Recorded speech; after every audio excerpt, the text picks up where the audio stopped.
Hello, this is a tutorial video for the Gavotte in G minor by Becker, as we find it in Suzuki Violin Book 3.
So have you heard this is a beautiful piece?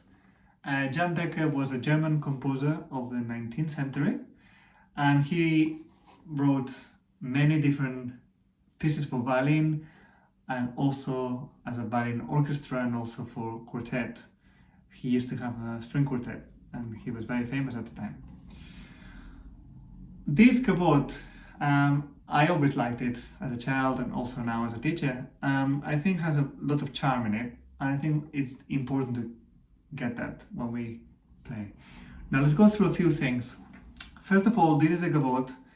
No matter if it's a Gavotte from the Baroque period or from the Romantic period, a Gavotte should always have 1, 2, 3. So it always has 2 upbeats.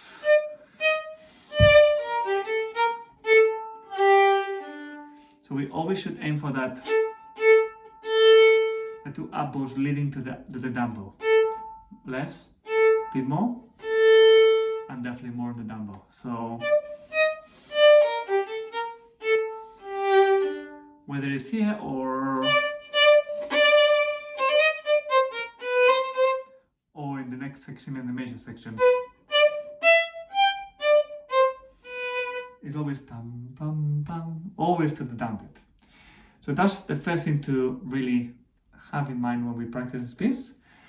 The other thing is, in the Suzuki Violin Book 3, there is a lot of G major and G minor, which is the main focus on this piece, on this book, and how we adapt from one to the other. So this one starts in G minor.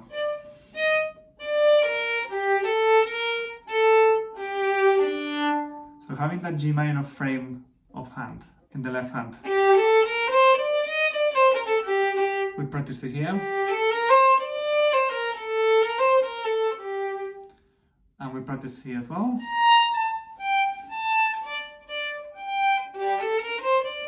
all those G minor frame of mind that we have been practicing, now we continue to practice it after humerus, which was in D major and D minor.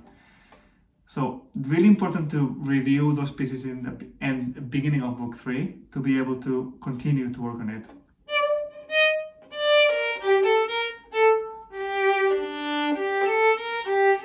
There's a lot of string crossing as well. Later on, even more string crossing.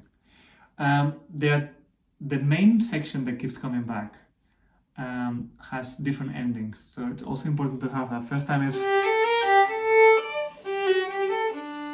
second time,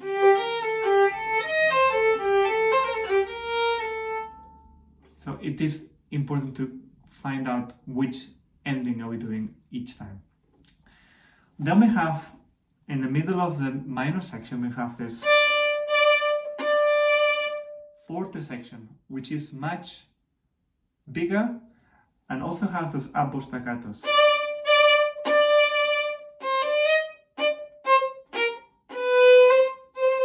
Now to work on that, I will probably do, let's practice that. So the first 3 note, ta-da-da, is 1 big bow, and then 3 is up bows. With a little bit of pinching with the hand. And then later on, it's all up bow staccato. So dividing the bow equally into 6. So we get the same sound. A little bit heavier at the tip and lighter at the heel. Okay? Reviewing pieces that have up-bow staccato.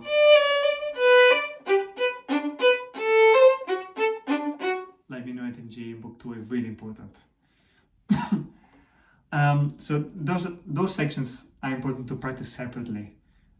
So we get the right bowing technique. Then we can add it back into the piece. We're gonna go to the last section, which is, as in the middle section, measure. All short.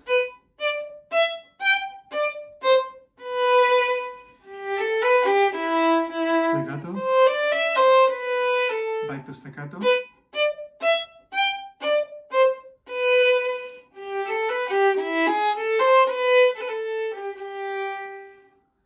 That ending, I recommend using the 4th finger, just so that we have the G sharp.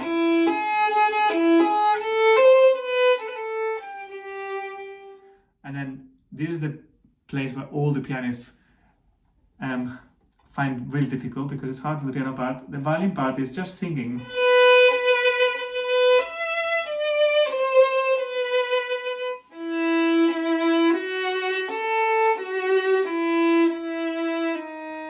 Position.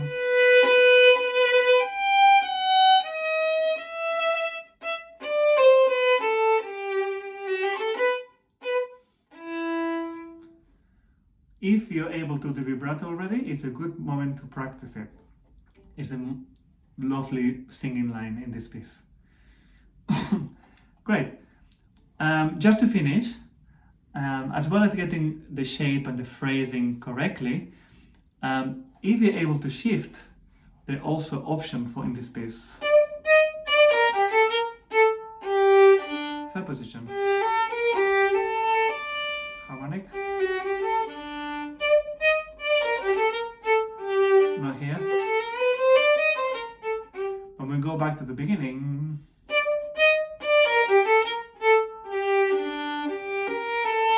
first position, third, back to first. So there are different options. There's also another option in this section, the singing.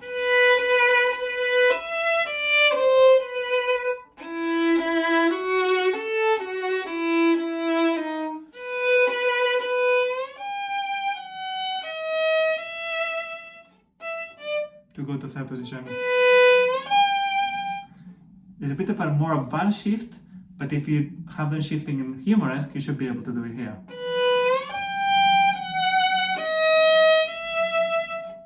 Back. Just check with your teacher whether you're doing it in first or third position and which ones of them are you doing in third position. And I think that's all just to get started with this piece. It's a beautiful piece by Becker, and I wish more music was known of this composer because he's got some beautiful music like his Polonaise, and this, obviously this Gavotte is also very beautiful. Enjoy!